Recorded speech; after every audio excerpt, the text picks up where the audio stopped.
Tomorrow, March 17th at 2 p.m. at the Rady JCC, the Music and Mavens concert and lecture series will present Winnipeg's Dirty Catfish Brass Band.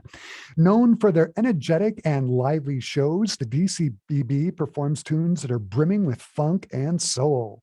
The group draws on the New Orleans brass band tradition to perform shows that will get you up on your feet. Joining me here over Zoom to talk about tomorrow's show, I am joined by two members of the Dirty Catfish Brass Band, trumpet player Andrew Littleford and sax player Kyle Wedlake. Hey guys, how's it going? Hey, it's going good. How are you doing today? Hey, great. Good. Awesome. Andrew, I'm going to start the conversation out with you. Can you give us a little background as to how, when, and why the DCBB came together? Yeah, so we formed about 10 years ago in 2011.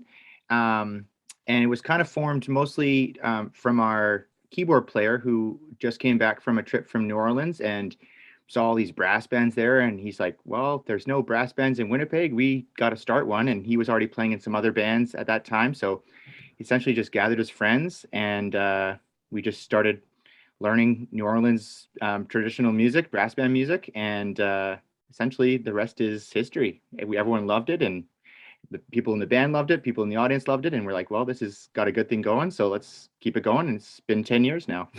Amazing. Kyle, the group draws on the New Orleans street band tradition. Something I always wondered about is, how does a group choose what tunes they're going to play? And are there arrangements of the tunes, or is the Dirty Catfish Brass Band literally working off the New Orleans tradition of just playing orally? Kyle, can you tell us how that works? Yeah, I mean, as far as choosing rep goes, we just were drawn to music that kind of suited our taste or stuff that we were into. So within the brass band, some of our favorites were Rebirth Brass Band is kind of where we got most of our inspiration from. They're both bring a real party element to the music and a kind of rawness. So we learned the music all from recordings and kind of would borrow arrangements from how we saw different bands perform or how we heard on their recordings, but we didn't ever work from charts. So we weren't gathering arrangements that way, but we would borrow recorded arrangements. And then we also would branch out into other types of New Orleans music, a lot of funk and piano, New Orleans piano music. So stuff by Dr. John and the Meters and Galactic. So we kind of melded it all together with both the brass band tradition and New Orleans music. Yeah, that's kind of how it came about. It's great. The group's been around now for more than 10 years, and you've played some diverse venues, everything from the Blue Bombers game to the Manitoba Marathon to Jazz Festival. Whenever you're in a group that's playing those kind of diverse venues, there's always got to be one gig that stands out either as being great or infamous. Is that the case for you guys? Andrew, maybe I'll start with you. Is there a gig that stands out in your mind with the Dirty Catfish Brass Band? There's quite a few, mostly due to the fact that we play outdoors quite a bit. I mean, the one that comes to mind right off the bat, we played the Grey Cup Festival when the Grey Cup was in Winnipeg. And if you remember that weekend, it was bitterly cold. Right. And I think we played 4 outdoor gigs in one day. We played the parade that was happening. We played at the stadium. We played downtown.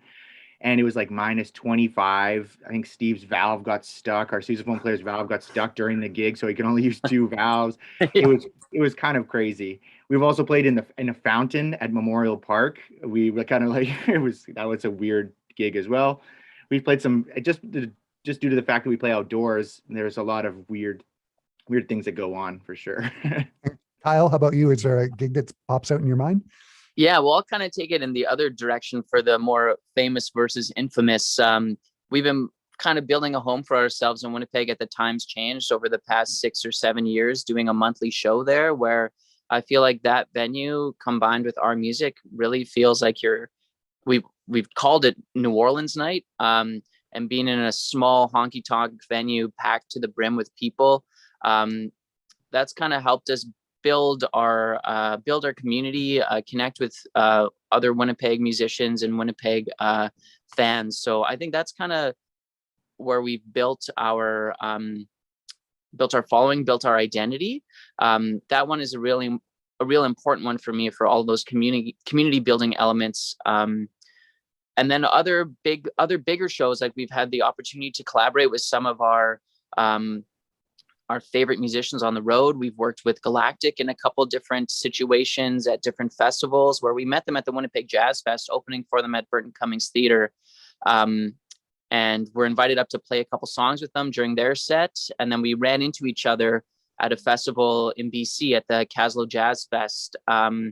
And we both knew we were going to be there, and they had reached out to us over a Facebook message, noting that one or two of their horn players couldn't make it, and had invited us to learn a couple of their songs, while we were traveling in the van. And then we got up without a rehearsal and performed as a closing act at Caslo Jazz Fest.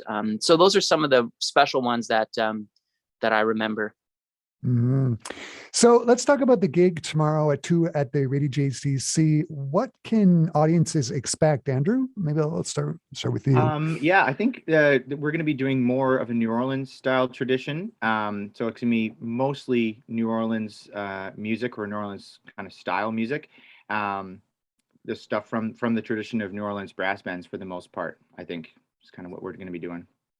One of the things I know that sometimes happens with the Music and Mavens concert series is they sometimes will pair back the group. Is it going to be the full Dirty Catfish Brass Band or just members? Kyle?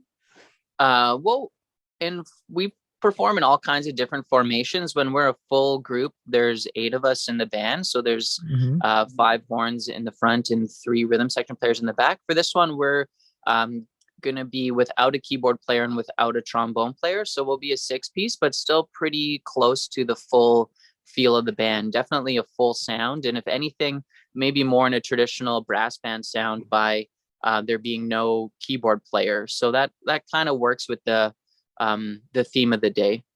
Right. Yeah. So more that New Orleans feel. Yeah. Can you talk about some of the tunes that you're going to play tomorrow, Andrew? Yeah, we're going to be playing just a lot of the New Orleans traditional music. Ate Up the Apple Tree, Carnival Time. Other tunes we will be playing. I mean, Little Liza Jane.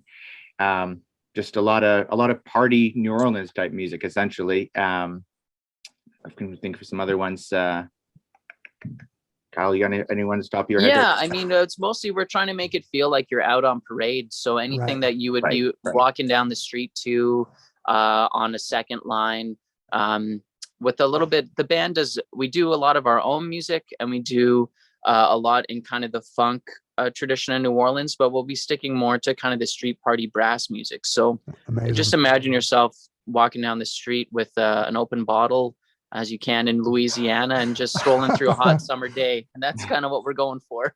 Yeah, it sort of leads into my next question. I was going to ask, what do you expect audiences to take away from tomorrow's performance? But Kyle, you've sort of hit it on the head. Andrew, do you have anything to add to that? I mean, it's going to be a fun time, and I think it's going to be hard for people to stay in their seats, to be honest. I mean, I played at the Rady JCC a couple times, and it's a soft seat kind of place, but I think people are going to be at least dancing in their seat, maybe wanting to get up a little bit. Who knows? We'll see how that all plays out, but people are going to want to move. That's for sure. Yeah, the band's great. Andrew and Kyle, this has just been so much fun. I'm sure the gig tomorrow is going to be just awesome. Best of luck to both of you and the guys in the band. And thanks for taking the time to chat with me today. It's just a lot of fun. Yeah, thanks, Chris. So Thanks for much. having us. Mm-hmm.